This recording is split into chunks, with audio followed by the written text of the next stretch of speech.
ताट बसा ताट. परत काय आपण लवकर भेटणार नाही तुमच्या शाळा चालू झाल्यानंतर.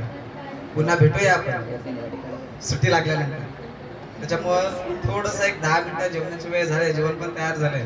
हं? ताट बसायचं ताट. ताट बसल्यावर काय होतं सांगितलं ना, ताट बसायचं. संस्कृतीचे जनक महर्षी व्यास, महाराष्ट्राचे आराध्य दैवत छत्रपती शिवाजी महाराज, संविधान निर्माते डॉक्टर बाबासाहेब आंबेडकर, याला सर्वात महान विभूतींना मानाचा पुत्र.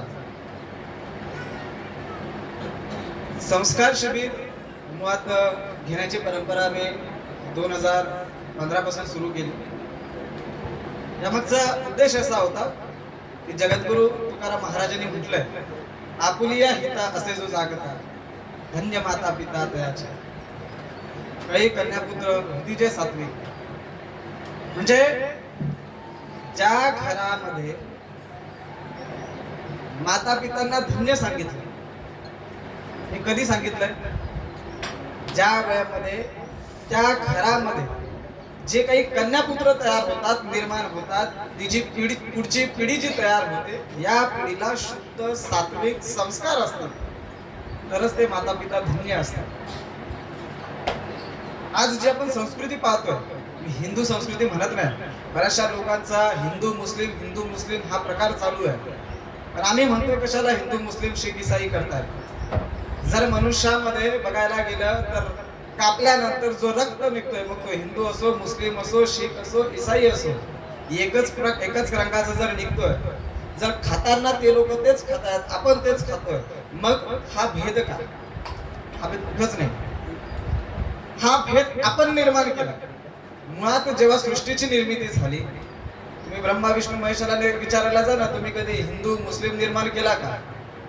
कुठल्या ग्रंथामध्ये हिंदू मुस्लिम लिहिलंय का? तुम्ही दाखवा मला. आजही तुकाराम महाराजांची गाथा असेल, ज्ञानेश्वर माहुलींची ज्ञानेश्वरी असेल, किंवा बायबल असेल, कुठल्याही ग्रंथामध्ये जा, इतर धर्मातल्या ग्रंथामध्ये सुद्धा जा, कुठल्याच ग्रंथामध्ये धर्म शिकवला जात नाही. माणुसकी ही जात आणि मानवता आणि माणुसकी ह्या दोनच गोष्टी महत्वाच्या आहेत. प्रत्येक ग्रंथामध्ये, धार्मिक ग्रंथांमध्ये ह्या दोनच गोष्टी शिकवल्या गेलेल्या आहेत, माणुसकी आणि मानवता. या पलीकडे दुसरं काही शिकवलं गेलेलं नाही. आता प्रवचनकार असतील, कीर्तनकार असतील, व्याख्याते असतील, हे त्यांच्या बुद्धीने ह्या गोष्टी स्पष्ट करत असतात, मुळात त्यांना त्याचा अभ्यास नाही. आणि आपल्यापर्यंत जेव्हा गोष्टी येतात, तेव्हा आपण त्याच परंपरेने जात असतो. मी परंपरा म्हणतोय कारण परंपरा हा प्रकार वेगळा आहे. परंपरा हा वेदांमध्ये आलेला नाही, परंपरा हा संतांनी लिहिलेल्या ग्रंथांमध्ये आलेला नाही, किंवा ऋषी मुनींनी सांगितलेल्या गोष्टींमध्ये आलेला नाही. तर परंपरा ह्या मनुष्याने स्वतःने तयार केलेल्या परंपरा. मी छोटंसं उदाहरण देतो, कारण आपल्याला माहिती असणं गरजेचं आहे, आपल्याला संस्कृती माहिती असणं गरजेचं आहे. म्हणून थोडक्यात सांगते परंपरा कशा पद्धतीने आपल्यापर्यंत आल्या आणि आपण त्याच धरून पुढे पुढे चालत जातोय. एक असं पूजा विधी करणारा एक मनुष्य होता, ब्राह्मण होता, पंडित होता, पौराहित होता, आणि त्याला नेहमी पूजा करण्याची ती आवड होती. भगवंताची पूजा केल्याशिवाय इतर कुठलीही प्रकारची पूजा करायची नाही, हा त्याचा समज होता. पण त्याला त्याच्या पलीकडे त्याला एक छोटीशी त्याची मांजर पाळली होती घरामध्ये. ती मांजर आवडायची, आणि मांजरी तेवढीच प्रिय होती जेवढी तो भगवंताची पूजा करायची. आणि ती पूजा करत असताना, विधी करत असताना, ती मांजर मध्ये मध्ये यायची, त्याला डिस्टर्ब करायची. आता मांजरीला तो मारू शकत नाही, कारण तिच्यावरही तेवढा प्रेम करायचा, आणि पूजाही तो थांबू शकत नाही. म्हणून तो काय करायचा की ती पूजा करताना त्या मांजरीला एका भांड्याखाली झाकून ठेवायचा आणि ती पूजा करायचा. पूजा झाली, कारण ती डिस्टर्ब करते, तिला मारूही शकत नाही, तिला टाकूनही देऊ शकत नाही, म्हणून तो झाकून ठेवायचा. त्याच्या पुढची पिढी आल्यानंतर त्याच्या वडिलांनी त्याच्या पुढच्या पिढीला कधी सांगितलंच नाही की मी मांजर का झाकतोय. पुढच्या पिढीने फक्त अनुकरण केलं की आमचे वडील पौराहित्य करायचे, पांडित्य करायचे, पूजाविधी करायचे, त्या वेळेमध्ये मांजर झाकायची, एवढंच माहिती. पुढच्या पिढीने तेच अनुकरण केलं. आता घरामध्ये मांजर नाही, शेजारची मांजर उचलली, घरामध्ये आणली, झाकून ठेवली, पूजा झाली की ती परत सोडून द्यायची. परंपरा, मी परंपरा म्हणतो. त्याच्या पुढची त्याच्या वडिलांनी सांगितलं नाही, त्यालाही माहिती नाही, फक्त एवढं माहिती आहे माझ्या घरचे लोक असं करायचे. त्याची पुढची पिढी आली, त्यांनी बघितलं माझे वडील पूजाविधी करताना, पांडित्य करताना, पौराहित्य करताना मांजर शेजारच्यांशी आणायचे, झाकून ठेवायचे, पूजा झाली की सोडून द्यायचे. आता शेजारचे नाही, मग कुठेतरी गावात शोधायला जायचं, ती गावातून शोधून आणायची, ती मांजर झाकायची, सोडून द्यायची. त्याच्या पुढची पिढी आली, आता गावातही मांजर नाही, कुठे मांजर मिळत नाही. मग जशी आपली ऐपत असेल, कोण सोन्याची करतोय, कोण दगडाची करतोय, कोण मातीची करतोय, कोण लाकडाची करतोय, जशी ऐपत असेल तशी. पण ती मांजर का झाकत होते हे अजूनपर्यंत माहिती नाही. पण पूजा करताना ते करत राहिले. पुढच्या पिढीला व्याख्यान करणारा, प्रवचन करणारा, कीर्तन करणारा, माहिती देणारा हेच सांगत आला, हे करा. पण का करायचं हे माहितीच नाही ना, हे कधी सांगितलं. या परंपरा आहेत, ह्या परंपरा का आल्या, ह्या परंपरा कशा आल्या, ह्याचा आम्ही शोधभोध कधीच घेतला नाही. म्हणून आज आम्हाला ह्या गोष्टी माहिती नाही. त्या माहिती होण्याकरिता ऋषी परंपरा काय होती, ऋषी परंपरेने कशा प्रकारे ज्ञान घेतलं. आज जर आपण साधं उदाहरण बघितलं ना, ऋषी काही खात नसायचे तरी सुद्धा वर्षानुवर्ष सहजतेने जगायचे.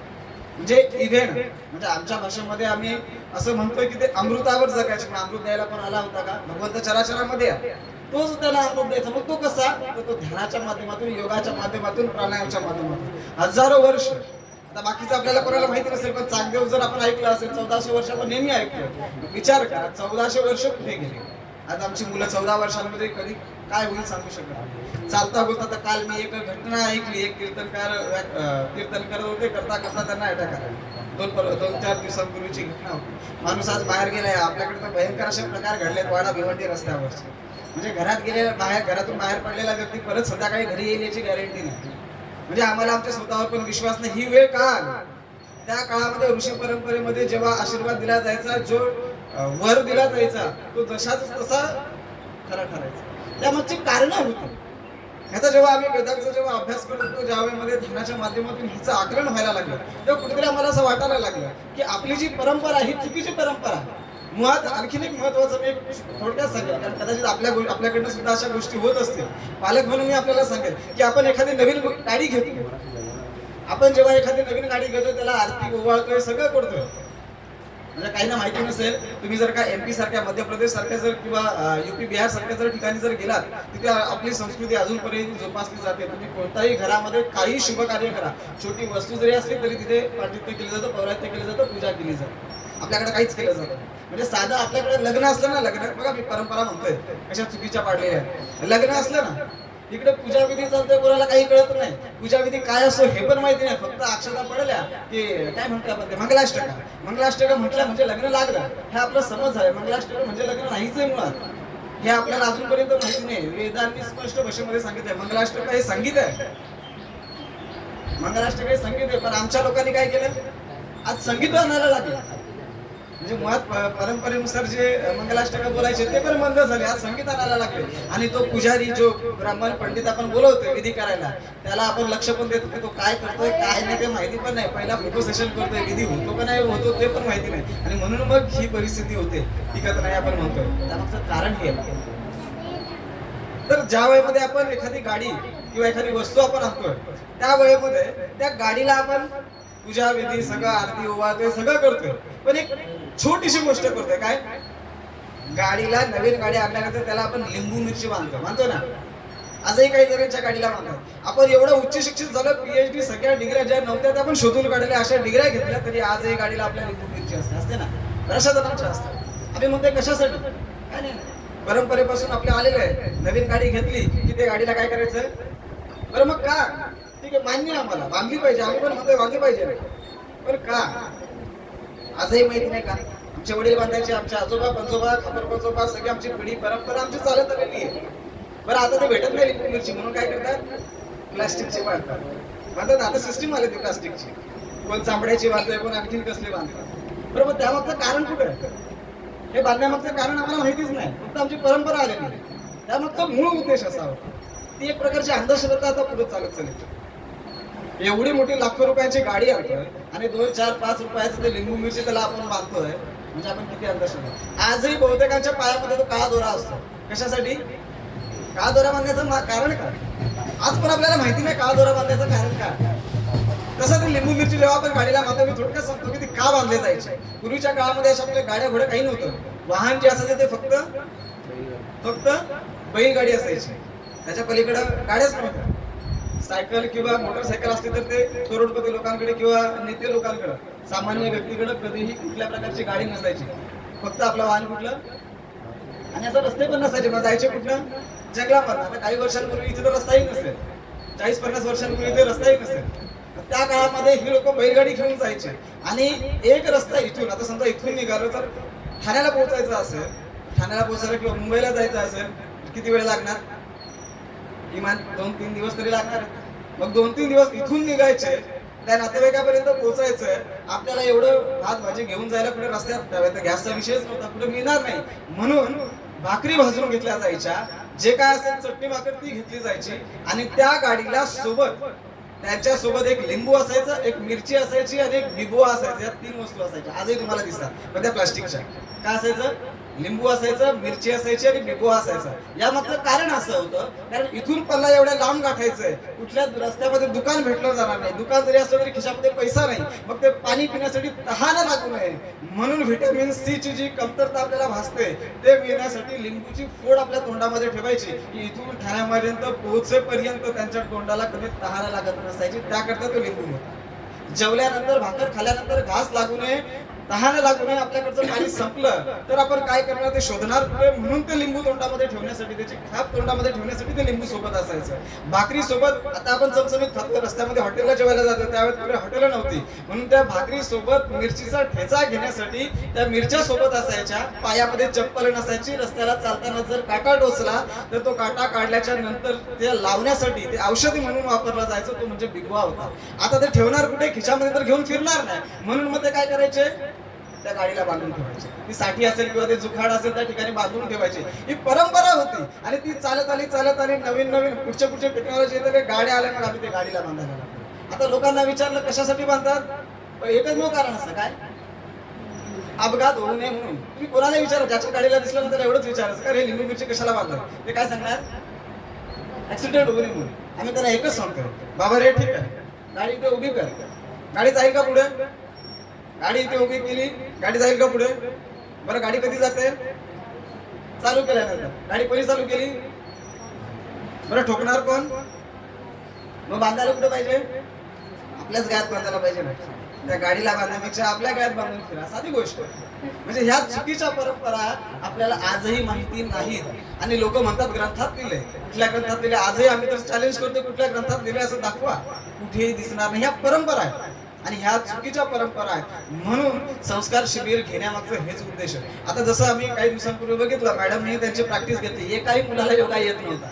म्हणजे ही मुलं अशी आहेत ना की वाकू सुद्धा शकत नाही, जरी लवचिक वाटत असली पण एकही मुलगा वाकण्यासारखा नाही. म्हणजे मला वाटतं मॅडमही तिथल्या योगा घेऊन मलाही प्रश्न पडला होता. मी मॅडमला म्हटलं की आपण जे काही प्रात्यक्षिक करणार आहोत ते करण्यात काही अर्थ नाही, कारण एखादा मुलगा पटकन सटकला तर काही दुखापत होऊ शकते आणि उगाच आपल्याला दोष लागू शकतो, त्याच्यामुळे योगा करायचा नाही. परंतु काल मला वाटतं कालच प्रॅक्टिस येते ना, आणि काल अचानक त्यांनी ते प्रात्यक्षिक सहजरित्या केलं. हा आम्हाला पडलेलं म्हणजे आम्हाला पडलेलं एक आश्चर्य आहे की 4 दिवस त्यांनी काहीच केलं नाही आणि शेवटच्या दिवशी त्यांनी असं केलं, कारण त्यांना माहिती होतं की मला पॅरेंट्सला दाखवायचं. मला वाटतं काही मुलांनी सांगितलं पण होतं की आम्ही असं असं करणार, तुम्ही बघायला या.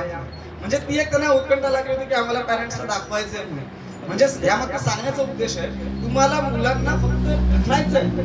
बऱ्याचशा वेळेमध्ये काय होतं, आता या सेशनला, या योगा शिबिरामध्ये जवळपास 21 लोकांनी आपल्याकडे बुकिंग केलेली होती. परंतु वेळेवर काही जणांचे फोन आले, सर लग्न वेळेवर ठरलं. म्हटलं ठीक आहे, तुम्ही लग्नालाच पाठवा. भविष्यामध्ये तुमचीच मुलं, नंतर भविष्यामध्ये मुलं मोठी झाल्यानंतर तुम्हाला लग्नालाच जेवायला घालवतील, घरामध्ये जेवायला ठेवणार नाही, ही वस्तुस्थिती होणार आहे. त्याकरता हे संस्कार शिबिर असणं गरजेचं आहे. मुलांना छोट्या छोट्या गोष्टी, आता ही मुलं किती घरी जेवतात माहिती नाही, परंतु जेव्हा पहिल्या दिवशी जेवण झालं संध्याकाळचं आणि दुसऱ्या दिवशी दुपारचं, तर यांनी आता वाढणारे आमचे इथलेच होते, त्यांनी मुलांना भरपूर वाढलं. आता मला माहिती नाही त्यांना माहिती आहे की नाही मुलं किती जेवतात, त्यांनी एवढं वाढलं. मी त्यांना म्हटलं अहो एवढी मुलं जेवणार नाही, पण विशेष म्हणजे आश्चर्य असं होतं की मुलांनी डबल भात घेतला.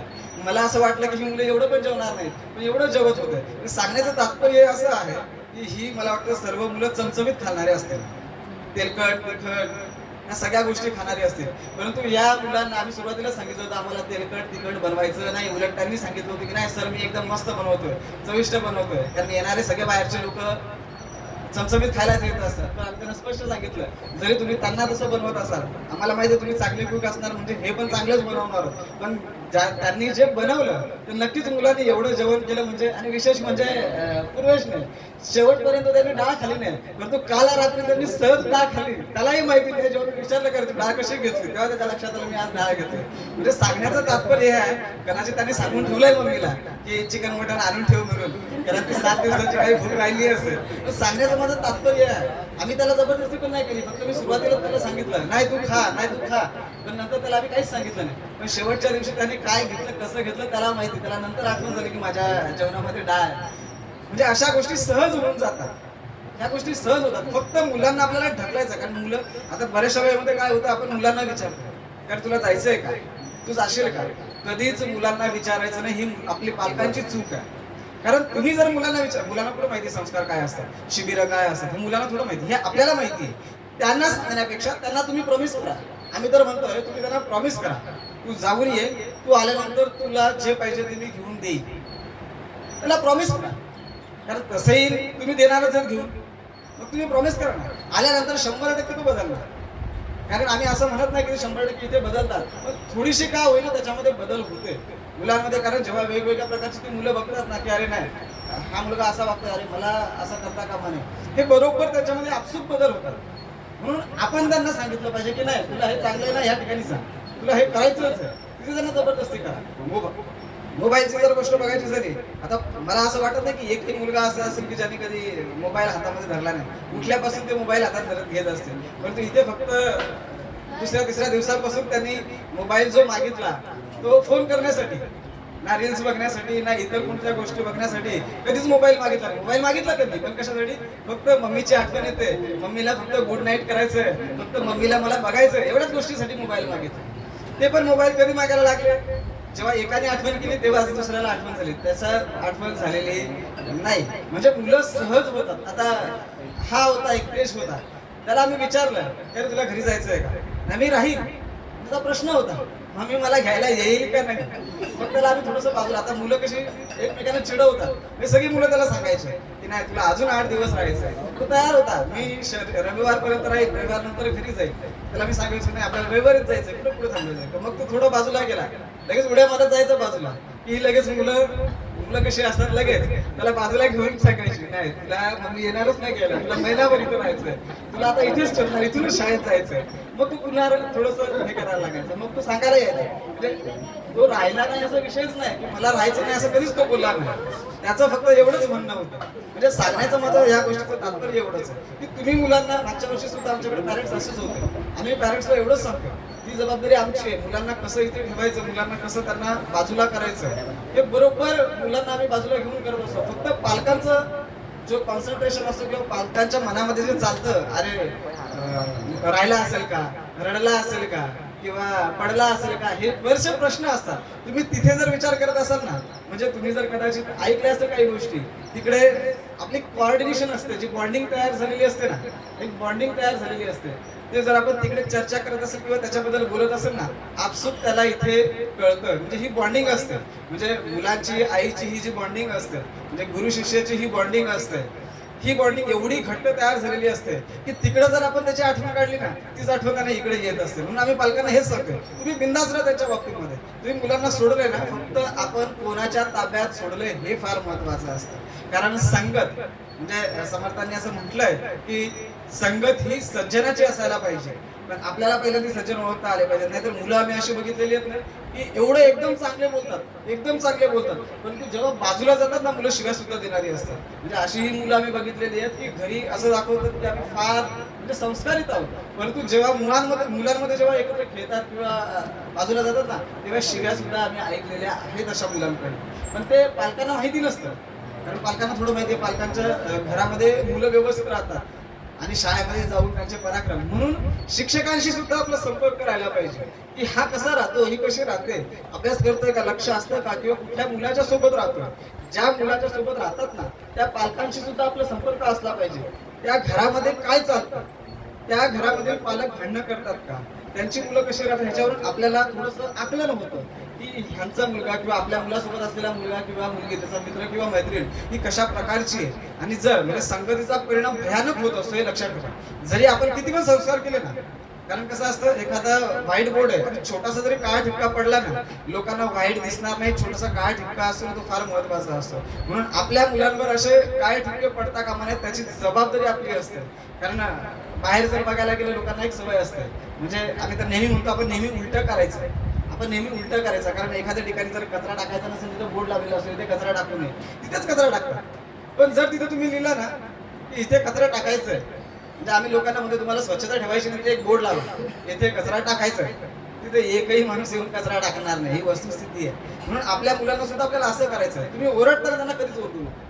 मुलांना आपण ओरडल्यानंतर काय होतं, त्यांच्या मनामध्ये ते दबाव धरून ठेवतो. म्हणजे 8 ते 15-17 वर्षापर्यंत जे वय मुलांचं, आपण ओरडतोय, मुलं शांत राहतात, मुलं बाजूला होतात, पण त्यांच्या माइंडमध्ये जी न्यूरोलॉजिकल सिस्टम, जो लेफ्टचा आपल्या ब्रेनचा लेफ्ट जो पार्ट आहे ना, त्याच्यामध्ये ते स्टोरी करून ठेवतात की मला पप्पांनी ओरडले, मला पप्पा बोलले. ते तुम्हाला बोलून दाखवणार नाही, ते लगेच ऐकणार तुमचं, पण त्यांच्या माइंडमध्ये ब्रेनमध्ये फिट झालेलं असतं, ते विसरून जातात. त्यांचं शिक्षण पूर्ण झाल्यानंतर जेव्हा ते पुढच्या लेवलला जेव्हा येतात, बाहेर जेव्हा मार्केटमध्ये पडतात, तेव्हा त्यांचं जो लेफ्ट पार्ट असतो ब्रेनचा, जे न्यूरॉन्स होतात ते पूर्ण ओपन होतात आणि त्या वयामध्ये त्या गोष्टी त्यांच्या सगळ्या बाहेर येतात. आणि मग त्यांच्या माइंडमध्ये हे चालतं, मला असं असं असं दबाव दिला होता, मला असे बोलले होते, मला असं केलं होतं. म्हणून आता आमच्याकडे बरेचसे पॅरेंट्स लोक येतात, आमची मुलं अशी नव्हती, आता अशी कशी बोलायला लागली.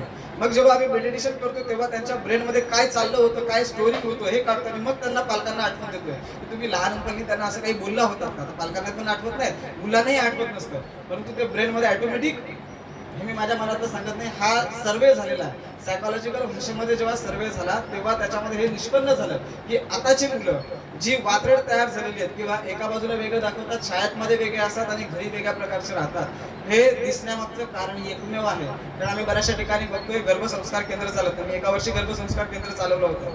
त्या मुलांमध्ये जो आम्ही बदल बघितला, तो एवढा बदल होता की म्हणजे आम्हाला सुद्धा कल्पना नव्हती की एवढा बदल होऊ शकतो. पण ते गर्भसंस्कार आपल्याला आता बघायला सांगत नाही, ही वस्तुस्थिती पहिल्यांदा गर्भसंस्कार व्हायचे, मग ते होत नाही.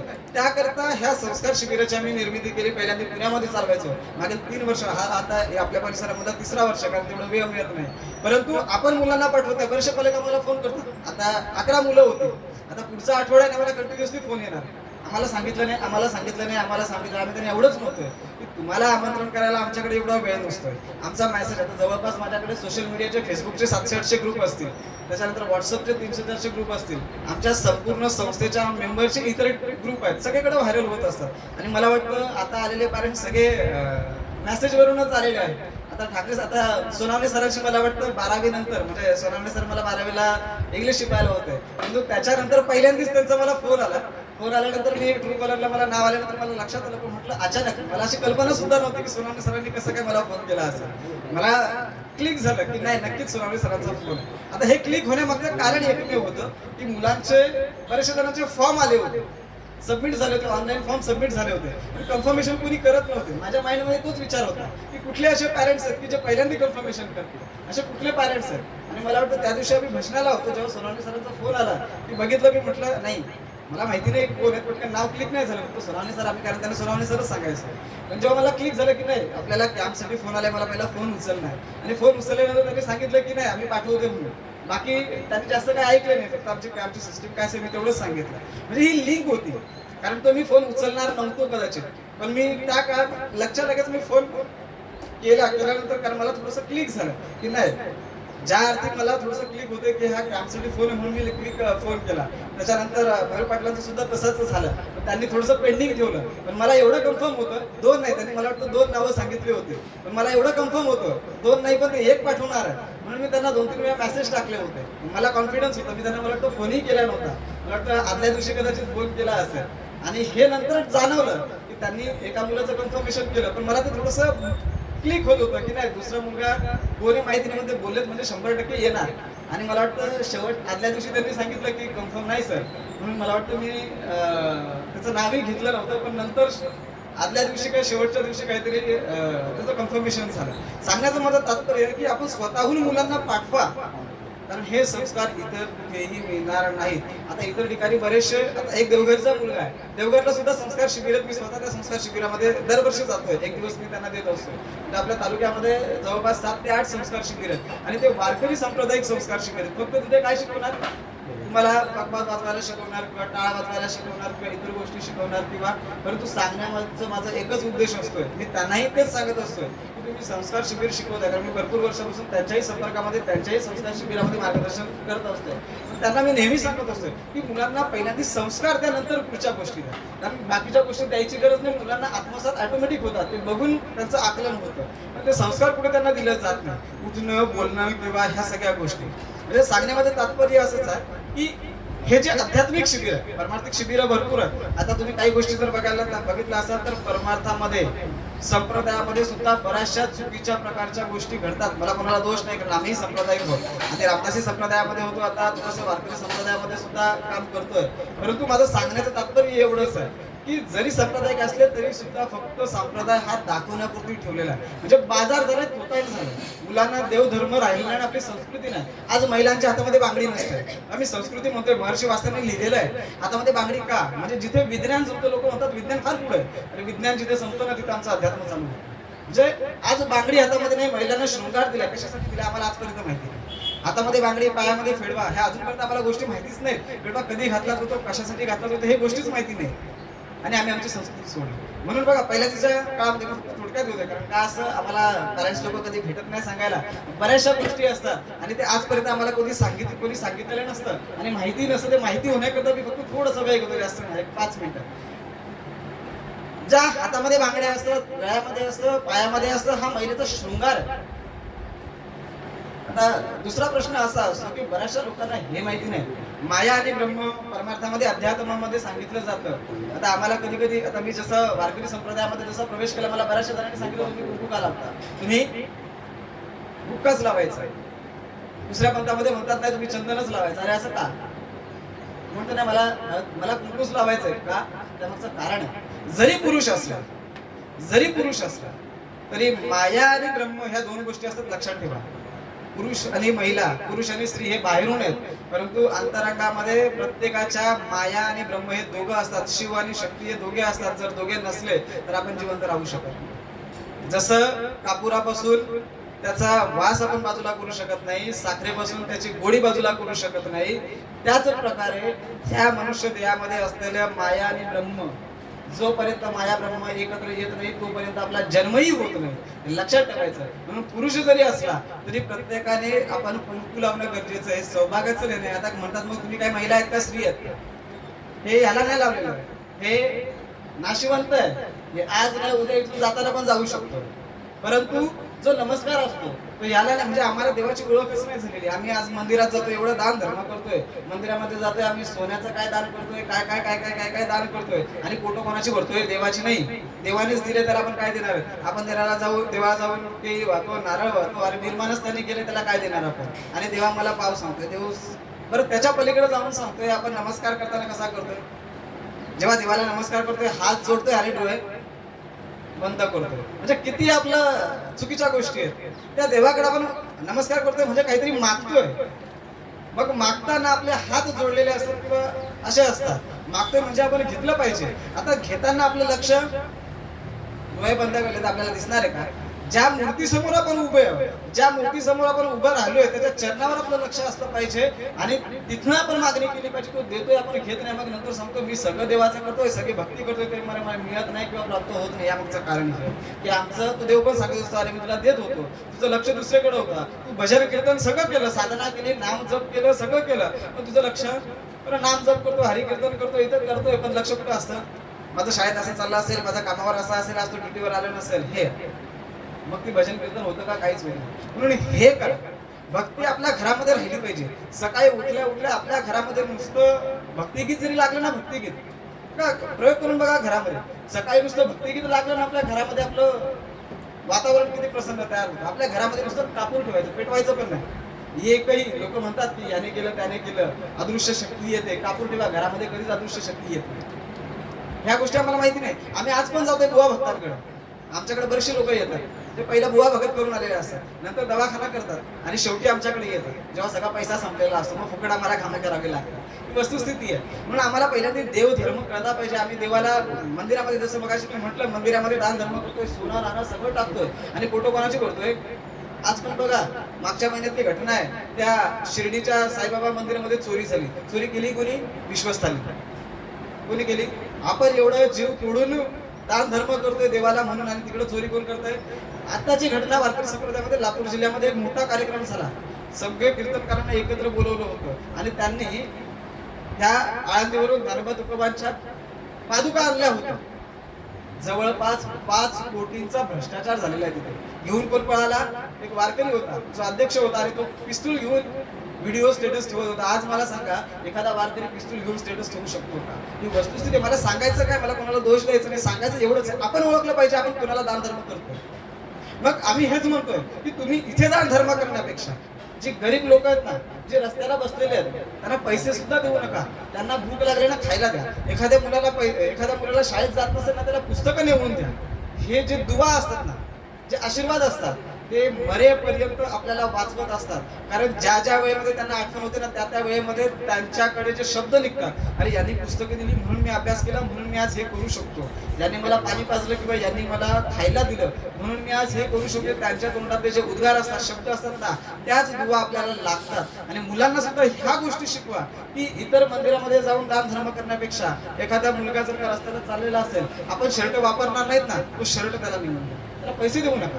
त्याला पैसे दिले तर तो काय होईल? त्याला दारू प्यायची सवय लागेल, त्याला सिगारेट ओढायची सवय लागेल. आणि तर एवढ्या घटना बघितलेल्या आहेत, 5वी 6वीची मुलं सिगारेट पितात. मागील वर्षी आम्ही अशी घटना एक उघडकीस आणली. 10वीच्या मुली परीक्षा झाल्याच्या नंतर दारू प्यायला. व्हिडिओ व्हायरल, एका मुलाने ती व्हिडिओ व्हायरल केली होती. ते अशा प्रकारच्या घटना घडतात. याला जबाबदार कोण आहे? पालक म्हणतात आम्ही कामावर असतो, मुलं शाळेमध्ये असतात, शिक्षक जबाबदार. शिक्षक शिकवायचं काम करतात की मुलांवर किती लक्ष देणार? फक्त शिक्षक जेव्हा वर्गामध्ये असतात तेव्हाच मुलांकडे लक्ष देणार, बाहेर देऊ शकत नाही. आणि एवढी हजारो मुलं असतात, म्हणून ही पालकांची जबाबदारी आहे. संध्याकाळी आपण त्यांची बॅग चेक केली पाहिजे. मुलाच्या वहीचे पान फाडलेत का? त्याच्यावर काय चाळे केलेत का? आपल्या लक्षात येतं, चाळे केलेत, पान फाडलंय, पेनाचं टोपण नाही म्हणजे काहीतरी केलंय. आपण त्यांना विचारलं पाहिजे. आपण कधीच त्यांच्या बॅग तपासत नाही. बॅगेमध्ये तपासा, मुलाच्या बॅगेमध्ये नवीन वस्तू आले का? म्हणजे असाच एक छोटीशी गोष्ट सांगतो.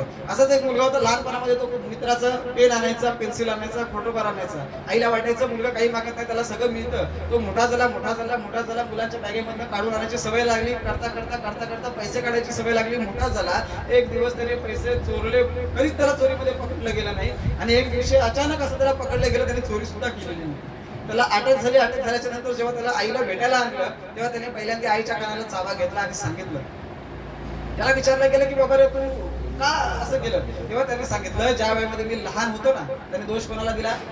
ज्या वेळेमध्ये मी लहान होतो, आईला आणून दाखवायचो की हा बघ माझ्याकडे शार्पनर, हा माझ्याकडे पेन्सिल, हा माझ्याकडे पेन आहे, त्या वेळेतच आईला सांगायचं होतं कुठून आणलं. हे विचारायचं होतं की बाबा तू कोणाचं आणलंयस का, कोणाचं उचलून आणलंय का, कोणी तुला दिलंय का? हे विचारायचं. त्याला ओरडायचं नाही, त्याला मारायचं नाही, त्याला सांगायचं. त्याला एवढंच सांगायचं. आपण प्रेमाने सांगू शकतो, बाबा रे ते तुझं नाही, ते त्याचं आहे ना, उद्या त्याला निघून द्यायचं. त्याला सांग, मी तुझ्या बॅगेतून पेन्सिल घेतली होती, पेन घेतलं होतं, आज तुला परत घे. कारण जर आपण त्यांना नाही विचारलं, काय भरोसा उद्या जाऊन आपली मुलं सुद्धा अशी घडू शकतात. ही उदाहरण आहेत, आम्ही पाहिलेली आहे, ही वस्तुस्थिती आहे. सांगण्यामागचं माझं तात्पर्य एवढंच आहे की संस्कार शिबिरामध्ये काही शिकवलं तरी सुद्धा, आता आम्ही काय शिकवलं काय नाही शिकवलं ते सगळं मुलांना माहिती आहे. तुम्ही व्हिडिओच्या माध्यमातून सुद्धा बघितलेलं आहे. परंतु मुलांना संस्कार घरामध्ये आपण ठेवणं जास्त महत्वाचं आहे. त्यांना काही जास्त विचारायची गरज नाही. फक्त बॅग तपासली, बॅगेमध्ये असलेल्या वही पुस्तकं बघायचे, पेज फाटलाय का, काही लिहिलंय का, वहीमध्ये काय लिहिलंय, एवढंच फक्त बघायचं आहे. आता काही अशिक्षित लोक असतात, तर पॅरेंट्स आम्हाला म्हणतात आमची मुलं कॉन्व्हेंटला शिकतात, सीबीएसईला शिकतात, इंग्लिश मिडियमला शिकतात, आम्हाला वाचता येत नाही, मग आम्ही अभ्यास कसा घेणार? आम्ही त्यांना म्हणतो तुम्हाला काही गरज नाही. त्याला फक्त एवढंच विचारतं, अरे तुला आज त्या मॅडमने काय शिकवलं, त्या सरांनी काय शिकवलं, एवढं विचारा ना. मुलं घाबरतात. हे धाक हा तुमचा असला पाहिजे. मुलांवर तुम्ही प्रेम करा, त्यांना पाहिजे त्या वस्तू द्या, परंतु शिक्षणाच्या आणि संस्काराच्या बाबतीमध्ये कुठेही तडजोड होता कामा नये. हे सगळ्यात महत्वाचं आहे. तुम्ही त्यांना जे पाहिजे ते आणून द्या, परंतु संस्कार आणि शिक्षण या दोन गोष्टींमध्ये कधीही कुठेही तडजोड करू नका. एवढंच मी तुम्हाला आजच्या या संस्कार शिबिराच्या निमित्ताने सांगेल. आणि माझे दोन शब्द जे लांबलेले आहेत कारण ते आम्हाला सवय आहे. कारण जेव्हा आम्हाला एकदा नवीन पालक भेटतात कारण फार या गोष्टी छोट्या आहेत, त्या तर काहीच नाही, फक्त एका मिनिटाच्या गोष्टी सांगिततात. अशा भरपूर काही गोष्टी आहेत, आपल्या परंपरा आहेत, रूढी परंपरा आहेत, चाली रीती ज्या चालत आलेल्या आहेत त्या कुठेतरी बदला. त्या जेव्हा बदलतील तेव्हाच आमची मुलं सुसंस्कारात होतील. आम्ही म्हणतोय मुलांना आतापासून झाडं लावायला शिकवा, मुलांना झाडांचं महत्व सांगा. एवढं ऊन पडतंय ह्या मागचं कारण काय? आम्ही झाडं तोडले. आता म्हणतो आता काही जण पालक असे म्हणतात आम्ही झाडं तोडली का? पण आपल्याच अर्बनायझेशनसाठी आपल्याच डेव्हलपमेंटसाठी तोडलेली झाडं आहेत. म्हणून आपण हा संदेश दिला पाहिजे, झाडं लावली पाहिजेत. आरोग्य आपलं रक्षण केलं पाहिजे, आपल्या आरोग्याचं रक्षण आपल्याला करायचं. ती स्वच्छता कशी असली पाहिजे ह्याचं महत्व आपण सांगितलं पाहिजे. म्हणून मुलांना तुम्ही सांगा. आम्ही मुलांना म्हणतोय की आपल्या मम्मी पप्पांना माहिती नाही म्हणून ते कुठेतरी कचरा नेऊन टाकतात किंवा त्यांना ह्या गोष्टी माहिती नसतील, झाडे लावत नसतील. तर तुम्ही मम्मी पप्पांना सांगायचं की शनिवार रविवार जेव्हा आपल्याला सुट्टी असते ना, मम्मी पप्पा घरी असतात ना, तेव्हा कुठेतरी त्यांना सांगायचं आपण फिरायला जाऊ. फिरायला जायला कुठे सांगायचं, एखाद्या टेकडीवर जायचं, एखाद्या जंगलामध्ये जायचं किंवा कुठेतरी बाजूला जायचं, एखादं झाड घ्यायचं, तिथे नेऊन लावायचं आणि फक्त पाणी घालायचं. हे पुण्याचं फार मोठं काम आहे. त्या फार्म हाऊसला जाऊन किंवा त्या गोव्याला जाऊन काही मिळत नाही. त्या समुद्रामध्ये जाऊन जेव्हा आम्ही डुबकी मारतोय, आता आम्हाला बरेचसे जण सांगतात गोव्याला चला, इकडे चला, तिकडे चला, जाऊन काय करतात सगळ्यांना माहिती आहे. ते करण्यापेक्षा, ती मजा मस्ती करण्यापेक्षा मुलांना मातीमध्ये खेळायला लावा. कारण जे मातीमध्ये जे गुणधर्म आहेत, ही माझी मातृभूमी आहे, त्याच्यामध्ये जे गुणधर्म आहेत ना, ते मुलांना आज ते खेळ माहिती नाही. आज त्यांना गोटा काय किंवा भोरा काय हे नाव पण माहिती नाही जेव्हा विचारले जातात. तर ते त्यांना किमान नाही खेळू शकत पण किमान दाखवा. महिन्यातून 1-2 दिवस मुलांना अशा ठिकाणी घेऊन जा. आता जसं आपण मित्र असतोय, मित्रांनी एकत्र येऊन मुलांना अशा ठिकाणी घेऊन चला की जेणेकरून त्यांना त्या गोष्टी माहिती राहिल्या पाहिजे. पुढच्या आपल्या ज्या काही पहिल्याच्या गोष्टी होत्या त्या माहिती पाहिजे. आज ऋषीमुनी कोण होते माहितीच नाही लोकांना, फक्त देव काय. आता मुलांना हे देव कोण आहेत हे सुद्धा माहिती नाही. काही एका ठिकाणी गेलो होतो, वगैरे तुमचा देव कोणता? तो म्हणतो वाघ्या. कोण म्हणतो आमचा मल्हार देव आहे. आणि म्हटलं मुलांना देवाची ओळख नाही, ही वस्तुस्थिती आहे. कारण आज फॅड जास्त चाललाय, दिखावा जास्त चाललाय. काय तर ह्याचा गोंधळ घालणार, गोंधळ घालणाऱ्यांनी कधी आंघोळ तरी केली असते का विचार. सांगण्याचं माझं तात्पर्य एवढं आहे की ती ओळख मुलांना द्या, देव कुठे आहे. तर ते संस्कार हे पालकांकडून. आणि मुळात काय झालंय, ह्याला पालकांना सुद्धा दोष देता येणार नाही. जी विभक्त कुटुंब पद्धती आहे, कारण पूर्वीच्या काळामध्ये एकत्र कुटुंब पद्धत असायची, मुलं आजी आजोबांकडे असायचे आणि संध्याकाळी मुलं ही शाळेतून आली की आजी आजोबांकडेच असायची. आणि ते बरोबर खाऊचं आमिष दाखवून त्या मुलांना गोष्टी सांगायचे. हे असं आहे, ते नसं आहे, रामायणाची किंवा इतर कुठल्या गोष्टी असतील. त्याच्यामुळे मुलांना ती लळा लागायचं, त्या गोष्टी माहिती व्हायच्या आणि बरोबर ती मुलं करायला लागायची. आज विभक्त कुटुंब असल्यामुळे मुलांना फक्त 4 भिंतींच्या आतच. मला वाटतं काही मुलांनी जेव्हा स्विमिंग पूल मध्ये पहिल्या दिवशी जेव्हा सोडलं तेव्हा त्यांचे शब्द होते की आम्हाला कधी असं बघायलाच मिळत नाही, आम्हाला असं कधी उड्या मारायलाच मिळत नाही, म्हणून आज आम्ही अशा उड्या मारतो. तर तसं करण्यापेक्षा तुम्ही कधीतरी असं मुलांना एखाद्या जंगलामध्ये, एखाद्या डोंगरामध्ये, एखाद्या फार्म हाऊसला किंवा एखाद्या नैसर्गिक ठिकाणी तिथे जाऊन किंवा रस्त्याच्या काठाला आपली पाण्याची बॉटल घेऊन एखादं झाड घेऊन, जास्त नाही एकच झाड, किंवा मुलांना जाता येता आपल्या पाण्याच्या बॉटल्या रिकाम्याच असतात ना, कुठेतरी झाड दिसलं त्यांना झाडाचं महत्व सांगायचं. ते पाणी रस्त्यावर ओतण्यापेक्षा तेच पाणी झाडाला, कारण तो सुद्धा जीव आहे, त्याच्यामध्ये सुद्धा देव आहे. हेच दुवा, हेच आशीर्वाद मुलांना मिळत असतात, आपल्याला मिळत असतात. म्हणजे आपण जे पांडित्य सांगत असतात, पौराहित्य सांगत असतात की आम्हाला एक दोष लागतो माहितीये, पितृदोष. प्रत्येकाने ऐकला असेल. 10-15 हजार रेट असतात. आपल्याकडे त्र्यंबकला जातात काही लोक, नाशिकला जाऊन त्याचा विधी करतात. काही करायची गरज लागत नाही, काही करायची गरज लागत नाही. हा त्यांचा धंदा आहे, कारण आम्ही सुद्धा करतोय, आम्हाला माहिती आहे. पण आम्हाला पहिल्यांदा ब्राह्मण लागतोय. तो ब्राह्मण भ्रष्ट आहे, कारण तो आज दारू पितोय, तो नॉनव्हेज खातोय, सगळ्या गोष्टी करतोय, तरी आम्हाला तोच पाहिजे. बरं पितृदोष काय असतो आम्हाला काही सांगितलंच नाही. तो म्हणतो तुमच्या पित्रांचं असं आहे, तसं आहे, पंजोबांचं आहे. पण आम्ही म्हणतो ठीक आहे, मागच्या पित्रांचा पितृदोष का लागतो? कारण माझ्या पंजोबांनी, खापर पंजोबांची जी काही वाडवडिलांची संपत्ती होती किंवा ती आम्ही वापरतोय, म्हणून आम्हाला पितृदोष लागतोय. जर त्यांचं घर आम्ही वापरत नसेल, त्यांची जागा आम्ही जर वापरत नसेल, त्यांचं नाव जर आम्ही वापरत नसेल, तर आम्हाला पितृदोष लागत नाही. म्हणून महिलांना 2 प्रकारचे पितृदोष लागतात, माहेरचं आणि सासरचं. पण त्यामागचं हे कारण आहे. म्हणून पितृदोष जर घालवायचे असतील तर त्यामागे आम्हाला सेवा करायची. आता ही सेवा झाली भगवंताची, झाडं लावली त्याच्यामध्ये पण जीव आहे, तिथेही देव आहे. कारण त्या नाथ महाराजांनी कुत्र्यामध्ये सुद्धा देव बघितला होता. भाकरी घेऊन जेव्हा गेले ना, तेव्हा तो कुत्र्याने भाकरी पळवल्यानंतर ते तुपाची वाटी घेऊन गेले. आम्ही काठी घेऊन जातो, त्यांनी तुपाची वाटी का घेऊन गेले? बाबा त्याला खाच लागू नये, त्याला खाच लागू नये म्हणून तुपाची वाटी घे बाबा, तुला खाच लागेल. हे त्यांनी देव त्या कुत्र्यामध्ये सुद्धा बघितला, त्या विंचवामध्ये सुद्धा त्यांनी देव बघितला होता. बुडत होता, शिष्याने विचारले बाबा रे तू का त्याला वाचवतोय? त्यांनी म्हटलं अरे मरताना सुद्धा तो त्याचा गुणधर्म सोडत नाही. मी माणूस आहे, माझा गुणधर्म माणुसकी आणि मानवता ह्या 2 गोष्टी जोपासायच्या आहेत, म्हणून मी त्याला वाचवतोय, हे माझं काम आहे. तशा पद्धतीने आपण केलं पाहिजे. आता आम्हाला काल परवा एक अपघात झाला होता आणि UP बिहारचा माणूस होता. आणि तो गाडीवरून अपघातामध्ये पडला. मला फोन आला की असं असं झालेलं आहे. म्हटलं मी झोपलेलो होतो, मी ताडकन उठलो. म्हटलं मला यायला 15 मिनिटं जातील, तोपर्यंत काहीतरी करा. त्यांनी मला म्हटलं तुम्ही पोलिसांना कळवा, ॲम्ब्युलन्स बोलवा. जेव्हा मी गेलो 10 मिनिटांमध्ये, मी गाडी सुद्धा एवढी स्पीडला म्हटली 10 मिनिटांमध्ये पोहोचल्यानंतर सगळे बाजूला झाले. ॲम्ब्युलन्स सुद्धा मीच बोलवले, पोलिसांना सुद्धा मी फोन करून बोलवलं आणि ॲम्ब्युलन्स, पोलीस आणि मी ॲट अ टाइम आम्ही तिघही एका ठिकाणी एका वेळेत पोहोचलो. परंतु त्या ठिकाणी चांगले पांढरे कपडे घालून नेते मंडळी तिथे उभे होते आणि फक्त बघत बसले होते. 2-4 जणांचे मला असे फोटो आले की ते व्हिडिओ आणि रील करत होते.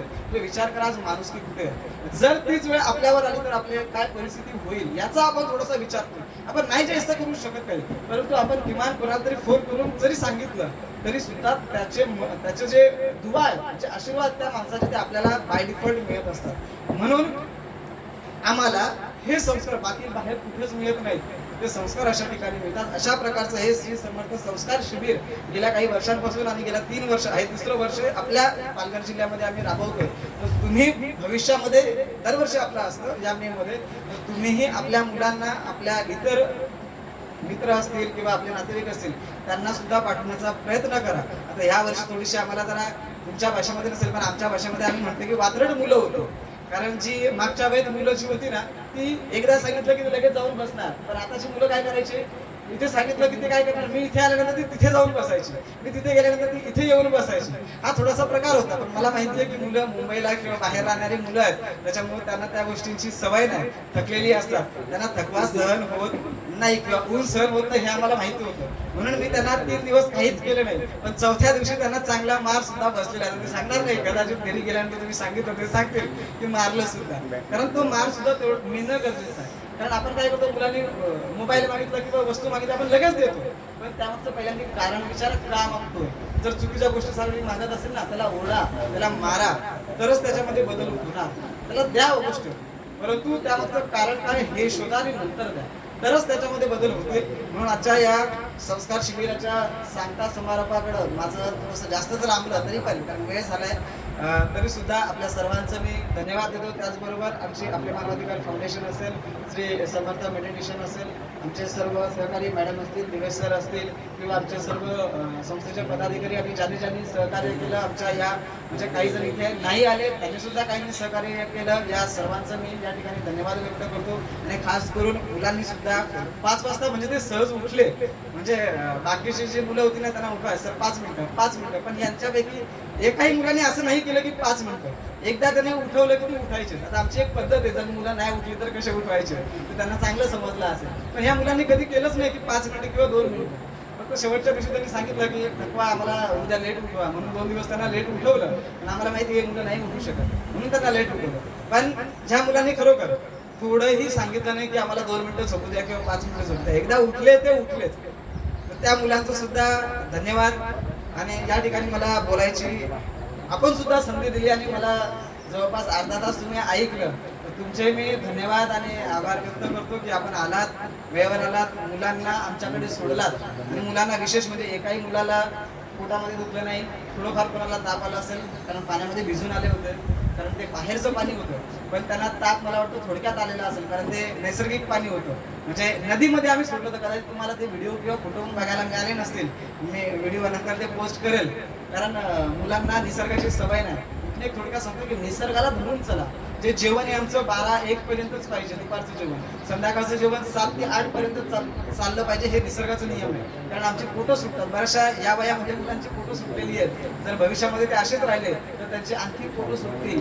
वागता येत नाही, ह्या मुलांना नंतर ट्रिक सांगितली की कसं वाकायचं, कारण श्वास आतमध्ये घेतला तरच वागता येतं, श्वास बाहेर गेल्यानंतर वागता येत नाही, श्वास कसा घ्यायचा हे सुद्धा त्यांना सांगितलेलं आहे. म्हणून माझं सांगण्याचं तात्पर्य आहे तुम्ही करा, मुलांना दाखवा आणि निसर्गाच्या नियमानुसार चला, योगाच्या नियमानुसार चला. निसर्ग आणि आयुर्वेद, निसर्गोपचार आणि आयुर्वेद जर आले तर तुम्हाला ॲलोपॅथी होमिओपॅथी घ्यायची गरज नाही. इव्हन काही हार्टचा योगा आहे जो आम्ही स्वतः रिसर्चिंग केलेला आहे, तो जर तुम्ही परफेक्ट जर केला ना, मरेपर्यंत तुम्हाला हार्ट अटॅक येणार नाही. हे आमची रिसर्चिंग हे पण कोणी करत नाही. आणि ज्याने केलं एका व्यक्तीने फक्त केला होता आणि खरोखर त्या व्यक्तीला पहिल्यांदा एक अटॅक येऊन गेलेला आहे. आज तो सांगूच शकत नाही की मला अटॅक येईलच, म्हणजे कधीच येणार नाही असं तो स्वतः कॉन्फिडेन्शियल सांगतो, कारण त्याने तेवढं केलं होतं. सोपा योगा असतो पण आम्ही सहजासहजी कोणाला करायला सांगत नाही, कारण त्याच्यामध्ये आपल्या फिलिंग्स बाहेर निघतात.